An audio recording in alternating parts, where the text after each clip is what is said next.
You'll never see my baby, Margaret. Not while I'm breathing. Rachel said those words standing in my kitchen, her hand resting protectively on her swollen belly, her eyes cold as winter stone. My son Daniel stood behind her, silent, looking at the floor like a child caught between warring parents. I remember the exact way the afternoon light fell through the window, illuminating the dust motes between us like tiny witnesses to the moment my family fractured. I'm Margaret Holloway, 73 years old, a widow of 8 years, and until that Tuesday afternoon, I believed I was a woman blessed with a close family. My husband Thomas and I had built a comfortable life. He was an architect, I taught piano for 40 years, and we'd raised our son Daniel with love, discipline, and the kind of values we thought would carry forward through generations. When Thomas passed, he left me our home, a modest investment portfolio, and a life insurance policy that had grown substantially over the decades. Nothing extravagant, but enough to ensure I'd never be a burden to anyone, and enough to leave something meaningful to Daniel and, eventually, to grandchildren I'd dreamed of spoiling. Daniel had married Rachel 2 years earlier. The wedding had been lovely. I'd paid for half of it, actually, wanting them to start their marriage without debt. Rachel was beautiful, ambitious, a marketing executive with sharp edges I'd attributed to professional drive. I'd tried to build a relationship with her, inviting them for Sunday dinners, remembering her birthday, asking about her work. She was always polite, always correct, but there was a distance I couldn't quite bridge. When they announced the pregnancy 6 months ago, I wept with joy. A grandchild. Thomas's legacy continuing. I immediately began preparing the spare bedroom as a nursery for visits, buying a crib, soft blankets, books I'd once read to Daniel. I imagined holding that baby, singing the lullabies I'd sung to my son, passing down the stories and love that connect generations. That Tuesday, I'd invited them over to show Rachel the nursery I'd prepared. I thought she'd be touched. I was so terribly wrong. They arrived just after 3 o'clock. Daniel seemed tense from the moment he walked in, kissing my cheek quickly, avoiding my eyes. Rachel wore a cream-colored dress that emphasized her pregnancy, her expression unreadable. "Come see what I've done," I said, leading them upstairs with the excitement of a child showing off a school project. I opened the door to the nursery with pride. The walls were painted a soft sage green, gender-neutral, peaceful. The antique crib that had been Daniel's stood in the corner, refinished and safe. A rocking chair sat by the window, the same chair where I'd nursed and rocked my son through countless nights. Books lined a small shelf. A mobile of wooden birds hung above the crib, hand-carved by Thomas years ago. "For when you visit," I said, turning to them with a smile, "or when you need a break, I can watch the baby here. I know how exhausting those first months can be." Rachel's face transformed. The polite mask cracked, revealing something hard and furious beneath.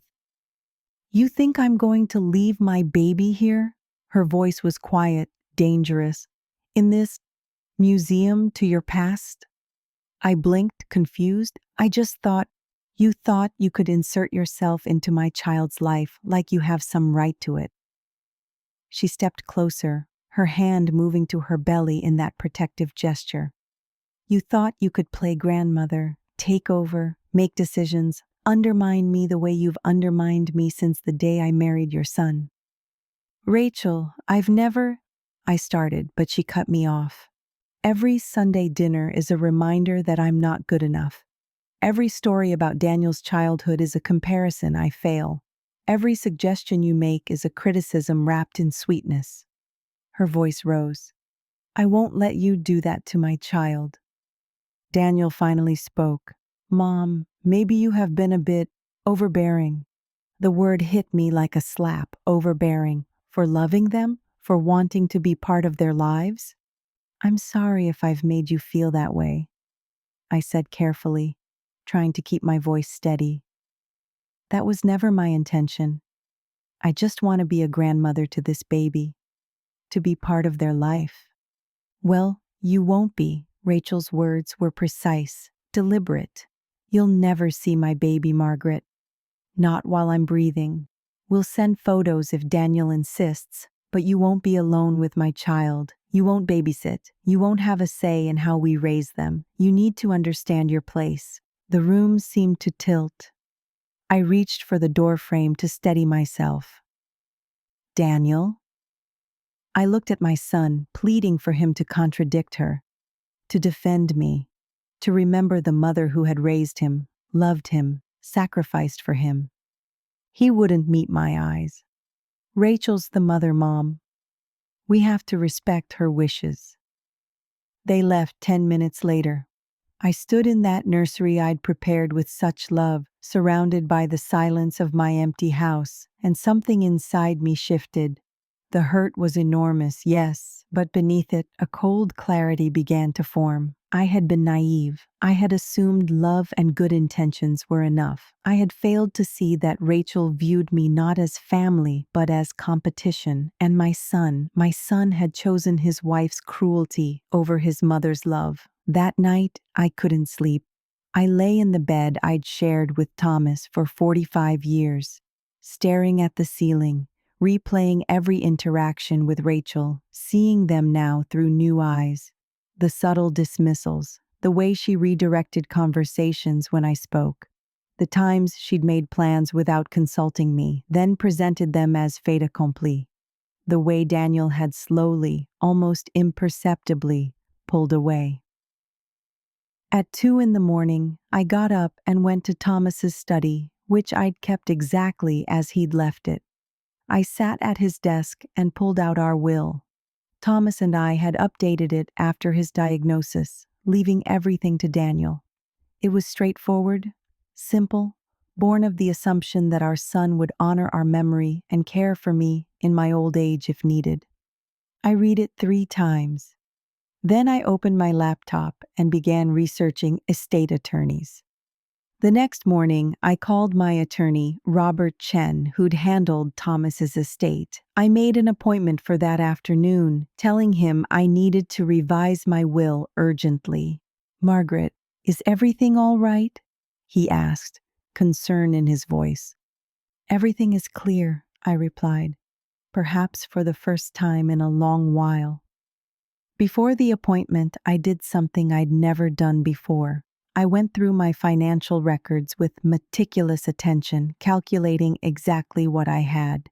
The house paid off, worth approximately $680,000 in the current market. Investment accounts totaling $340,000, savings of $95,000. Thomas's life insurance, which I'd never touched, sitting in a high-yield account. $500,000, altogether approximately $1.6 million. Not a fortune, but substantial, enough to change lives. Enough, I realized, that Rachel had probably calculated its eventual transfer to Daniel, to them, with the same precision I was now applying. At Robert's office, I explained the situation calmly, without dramatics. He listened, his expression neutral but sympathetic. "I want to change my will," I said. "I want to establish a trust." "For Daniel?" he asked. "No, for my grandchild, and for causes that matter to me." I pulled out notes I'd made. "I want to create an educational trust for my grandchild, accessible when they turn 18, for college or vocational training, managed by an independent trustee, not their parents. I want to donate to the music education program at the elementary school where I taught. I want to establish a scholarship in Thomas's name at his university, and I want to leave my house to the local women's shelter, to be sold and the proceeds used for their programs." Robert's eyebrows rose. "And Daniel?" "Daniel will receive my personal effects, photographs, family heirlooms, things with sentimental value but no significant monetary worth." I met his eyes. I raised a son who stood silent while his wife told me I'd never see my grandchild. "I will not reward that." "Margaret, I have to ask, are you certain?" "This is a significant decision made in the immediate aftermath of an emotional event." "I've never been more certain of anything," I said. My son made his choice. I'm making mine. We spent 2 hours drafting the new will. Robert suggested a cooling off period, but I insisted we finalize it within the week. He agreed with the stipulation that I come back in 3 days to review and sign, ensuring I had time to reconsider. I didn't need 3 days. I knew my mind, but I used that time to do something else. I began documenting everything. I wrote down every interaction with Rachel I could remember, dating them as accurately as possible. The time she'd criticized the meal I'd prepared, saying Daniel was trying to eat healthier now. The Christmas when she'd opened my gift, a beautiful cashmere scarf, and said, "Oh, how classic," in a tone that made classic sound like outdated. The Mother's Day when they'd canceled brunch at the last minute because Rachel wasn't feeling well, but I'd seen her Instagram post from a restaurant across town that same afternoon. Small things, death by 1,000 cuts. I also called my friend Patricia, whose daughter was a family therapist. Over coffee, I asked her about parental alienation, about daughters-in-law who created distance between mothers and sons. "It's more common than you'd think," Patricia said sadly. "Some women see their mother-in-law as a threat rather than an ally. They fear comparison, fear losing control, fear that their husband's first loyalty might be to his mother rather than to them. But I never tried to control them," I protested. "It doesn't matter what you did or didn't do," she said gently. "It matters what she perceived. And some people, Margaret, some people are just determined to see threat where there's only love."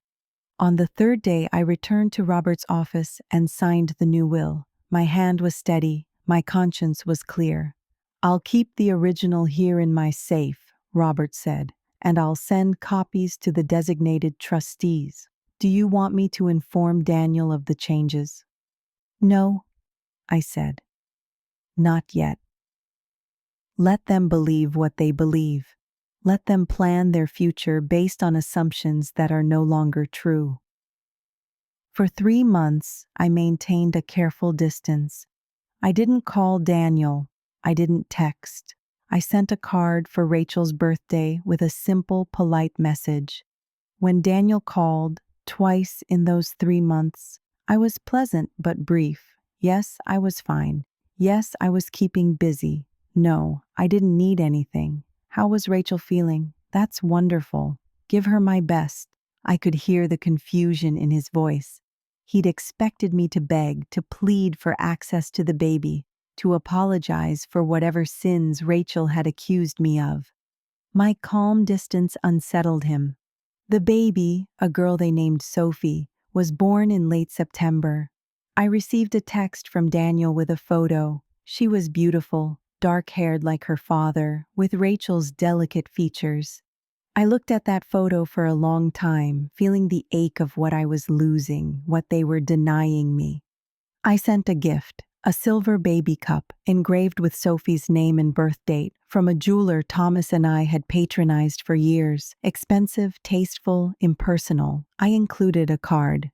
"Congratulations on your beautiful daughter. Wishing you all joy. Margaret." No grandmother, no love, just my name. 2 weeks later, Daniel called. "Mom, can we talk?" "Of course." "Rachel and we've been discussing things. We think maybe we were too harsh. We'd like you to meet Sophie." I let the silence stretch for a moment. "That's very kind of you. We could come by this weekend." "Saturday afternoon?" "I'm afraid I have plans on Saturday," I said. It was true. I'd started volunteering at the women's shelter, teaching piano to the children there. "Perhaps another time." "Oh, okay. When would work for you?" "I'll check my calendar and let you know," I said. "Give Rachel my regards." I didn't call back for 2 weeks. When I did, I suggested a brief visit at a coffee shop near their house. Neutral territory. 1 hour. They arrived with Sophie in an elaborate stroller that probably cost more than my first car. Rachel looked tired, her hair pulled back, her clothes expensive but rumpled. Daniel carried the diaper bag like it was a bomb that might explode. Sophie was awake, her dark eyes taking in the world with that unfocused wonder of the very young. My heart contracted. My granddaughter. "Would you like to hold her?" Daniel asked. I looked at Rachel. Her jaw was tight, but she nodded. I took Sophie carefully, supporting her head the way you never forget, even after decades. She was warm and solid and perfect. I looked down at her face and felt the tears I'd been holding back for months threaten to surface, but I didn't let them fall. Instead, I held her for exactly 5 minutes, then handed her back to Daniel. "She's beautiful," I said. "You must be very proud." We made small talk for the remainder of the hour. Rachel's maternity leave, Daniel's promotion at work, Sophie's sleep schedule. I asked polite questions and gave no advice. I didn't offer to babysit. I didn't suggest visits. I was pleasant, distant, and when the hour was up, I stood to leave. "Mom, wait," Daniel said. We'd like you to be more involved. We were wrong to shut you out." I looked at him, this man who was my son, but who I was realizing I didn't know as well as I'd thought. "Rachel said I would never see Sophie," I said quietly. "You stood there and let her say it. You agreed with her." "I was trying to support my wife," he said defensively. "And I'm trying to protect my heart," I replied. "You made your choice, Daniel. I'm making mine. I'm happy to see Sophie occasionally, in public places, for brief visits. But I won't invest my heart in a relationship that can be revoked at Rachel's whim." Rachel's face flushed. "That's not fair." I was hormonal, overwhelmed. "You were cruel," I interrupted, my voice still calm. "And cruelty doesn't disappear just because it's inconvenient to maintain it. You told me I had no place in my grandchild's life. I'm simply respecting your wishes." I left them sitting there, Sophie beginning to fuss, Rachel's face pale with shock, Daniel looking like he'd been slapped. Over the next 2 months, they tried repeatedly to rebuild the bridge they'd burned. Invitations to Thanksgiving, which I declined, saying I'd made other plans with friends. Christmas, which I agreed to, but only for 2 hours, and I brought modest gifts, a children's book, a simple toy, nothing that suggested the grandmother I'd once dreamed of being. I could see it frustrated them, confused them. I was polite but unreachable, present but distant. I'd learned the lesson they'd taught me. Love without boundaries is vulnerability. Protection requires walls. In January, Daniel came to see me alone. Sophie was 4 months old. "Mom, what's going on?" "You're different." "I'm the same person I've always been," I said. "Perhaps you're just seeing me clearly for the first time." Rachel feels terrible about what she said. She wants to make it right. "Does she?" I asked. "Or does she want access to something she thinks I have?" His face went carefully blank. "What do you mean?" "I mean that I'm 73 years old, Daniel. I'm not naive about mortality or about the fact that I have assets that will eventually transfer somewhere." I sipped my tea. I'm curious whether Rachel's sudden desire for reconciliation has anything to do with that reality. "That's a terrible thing to say," he said, but he wouldn't meet my eyes. "Is it? Then tell me honestly, has Rachel mentioned my will? My house? What I might leave to you?" The silence was answer enough. "I thought so," I said softly. "Daniel, I love you. You're my son, and nothing will change that. But I won't be manipulated, I won't be used, and I won't pretend that what happened didn't happen." "So what, you're just going to cut us out? Punish us forever?" "I'm not punishing anyone," I said. "I'm simply being realistic about the relationship we actually have, rather than the one I wished we had." He left angry. I sat in my quiet house and felt sad, but also strangely free. In March, I had a health scare. chest pains that sent me to the emergency room, convinced I was having a heart attack. It turned out to be severe acid reflux and anxiety, but the hospital kept me overnight for observation. I called Patricia to let her know where I was. I didn't call Daniel. He found out anyway, small town, mutual friends, and arrived at the hospital the next morning, frantic. "Why didn't you call me?" he demanded. "It wasn't serious," I said. "No need to worry you. I'm your son. I should have been here." "Should you?" I asked. "Daniel, you've made it very clear over the past year that your primary loyalty is to Rachel and Sophie. That's as it should be. But it also means I can't rely on you the way I once thought I could." "That's not true. I love you, Mom." "I know you do," I said. "But love isn't always enough, is it?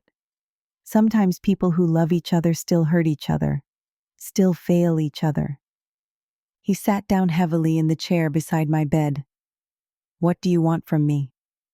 "Nothing," I said honestly. "I don't want anything anymore, Daniel.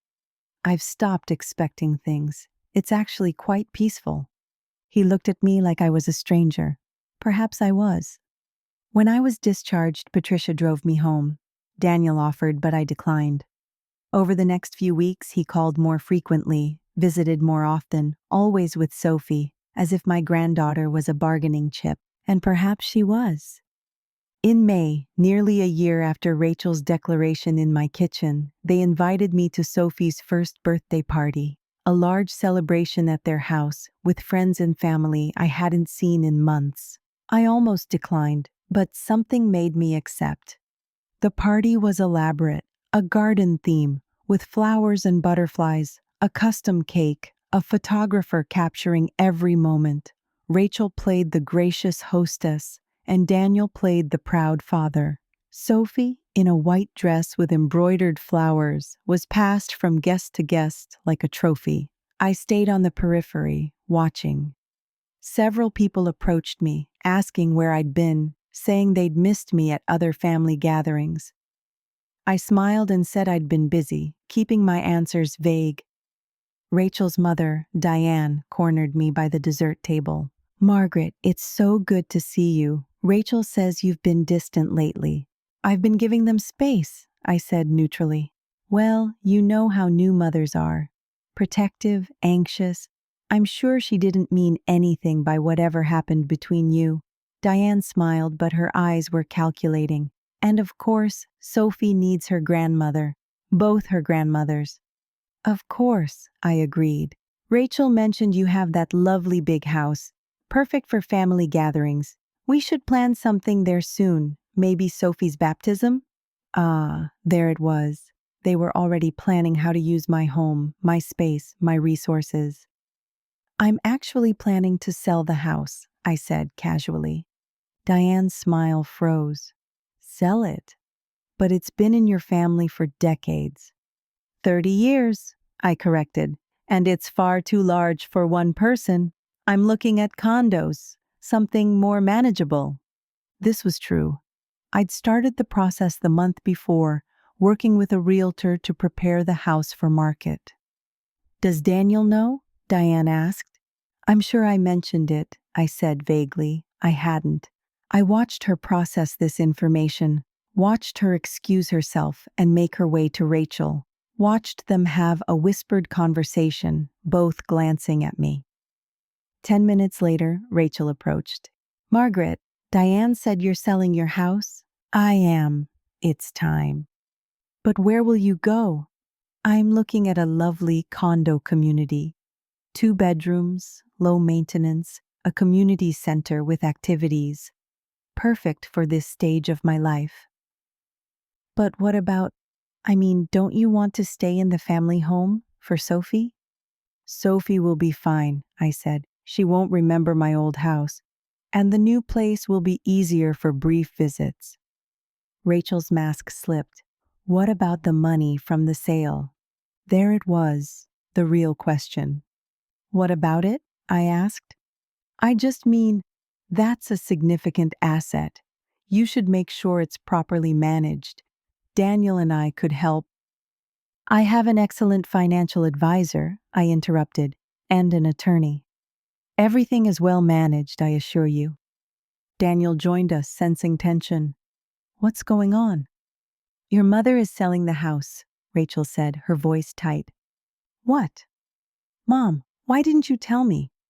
I'm telling you now, I said. I've already accepted an offer.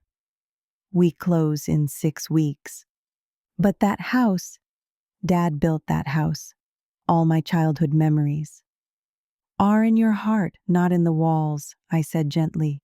Daniel, I'm 73. I can't maintain a 4-bedroom house anymore. This is the practical choice. What will you do with the money? Rachel asked bluntly. I looked at her for a long moment. That's really none of your concern, is it? Her face flushed red. I just meant that we want to make sure you're taken care of, that you're making good decisions. I appreciate your concern, I said, my voice cool, but I'm quite capable of managing my own affairs. The party continued, but the atmosphere had shifted. I could see Rachel and Daniel having intense whispered conversations. Diane kept shooting me worried looks. I stayed for the cake, sang happy birthday to my granddaughter, and left early, pleading fatigue. 2 days later, Daniel showed up at my house unannounced. We need to talk about your finances, he said without preamble. No, we don't. Mom, Rachel and I are worried. You're making major decisions without consulting us. Selling the house, moving to a condo. What's next? What's next is my business, Daniel. I'm your son. I have a right to know. You have no rights regarding my finances, I interrupted. I'm of sound mind. I'm making informed decisions, and I don't answer to you. This is about what Rachel said, isn't it? You're punishing us. I'm protecting myself, I corrected. There's a difference. By cutting us out? By selling everything Dad built? Your father built a life with me, Daniel. Not a shrine for you to inherit. He would want me to live comfortably and make choices that serve my well-being. And what about Sophie? What about her inheritance? There it was, the real concern. Sophie will be fine, I said calmly. I've made provisions for her education. Beyond that, she'll inherit the most important things: values, love, family stories. If you raise her right, that will be enough. Provisions? What kind of provisions? The kind that ensure she has opportunities, regardless of her parents' financial situation. You've changed your will. It wasn't a question. I've updated my estate plan, yes, as is my right. Daniel's face went through several emotions: shock, anger, betrayal, calculation. When? When did you do this? Does it matter? It matters because if you did it right after our argument, it shows you were acting emotionally, not rationally. That could be contested.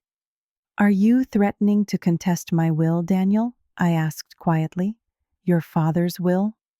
The estate plan I've made for my own assets? He had the grace to look ashamed. No, Mom, this isn't fair. Fair? I stood up, my voice still calm, but carrying an edge I rarely used. You want to talk about fair?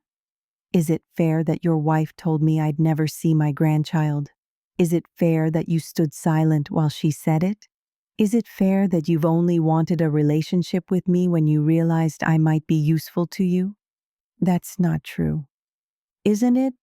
Daniel, I've had a year to watch and think and see clearly. You didn't call when I was in the hospital until someone else told you. You didn't visit until you wanted something. Every interaction has been transactional.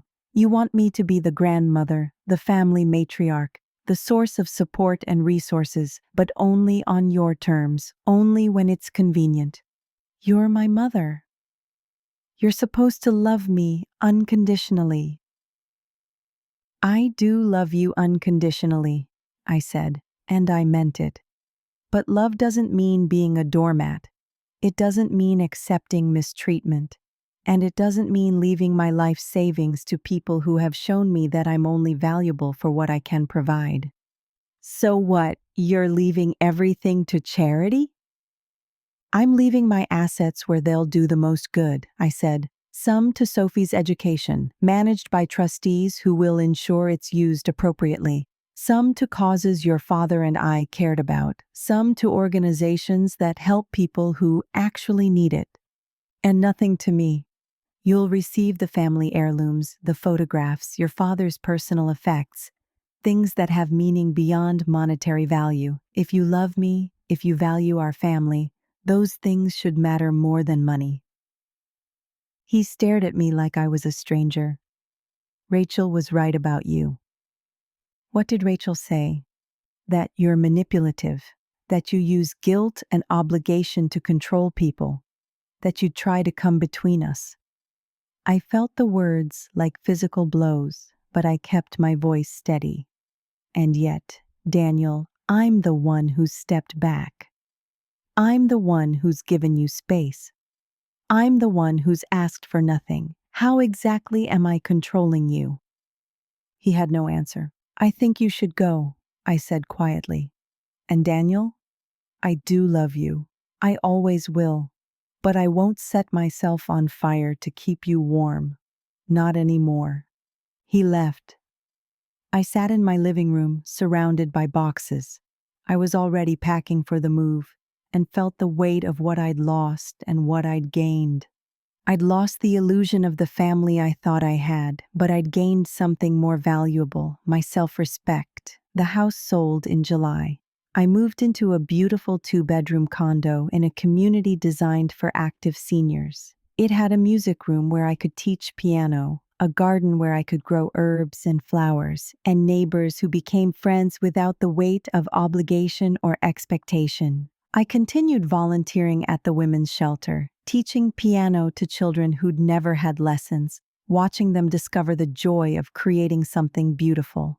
I traveled, a river cruise through Europe that Thomas and I had always planned but never taken. I took a watercolor class and discovered I had a modest talent for painting. Daniel and Rachel sent a Christmas card that year with a photo of Sophie. She was walking now, her dark hair in pigtails, her smile bright. I put it on my refrigerator and looked at it every day, feeling the ache of what might have been, but also the peace of knowing I'd made the right choice. On Sophie's 2nd birthday, I sent a gift, a savings bond in her name, with a letter to be given to her when she turned 18.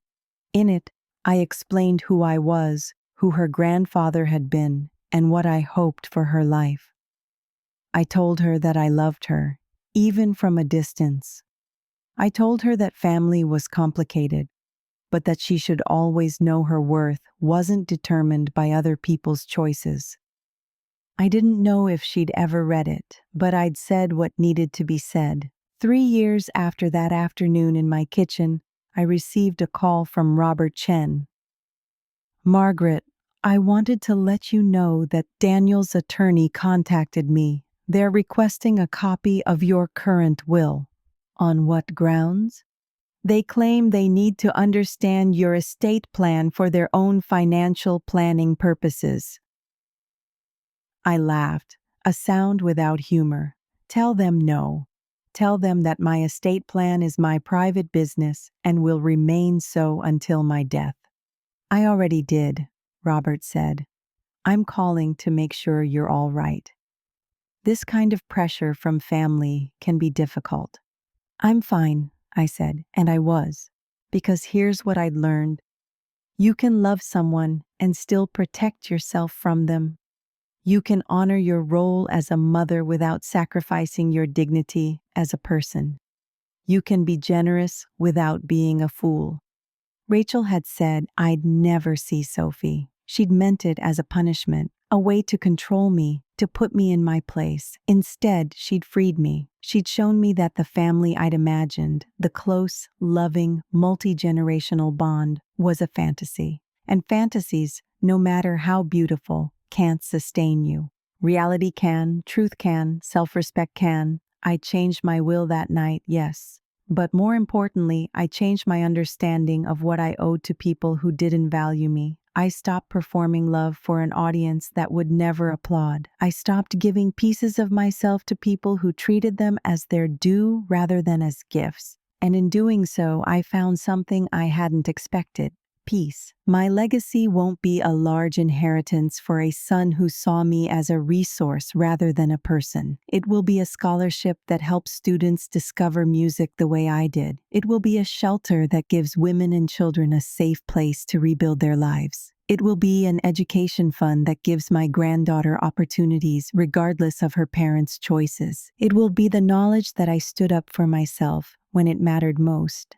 They thought they could take my place in my grandchild's life and still claim my resources.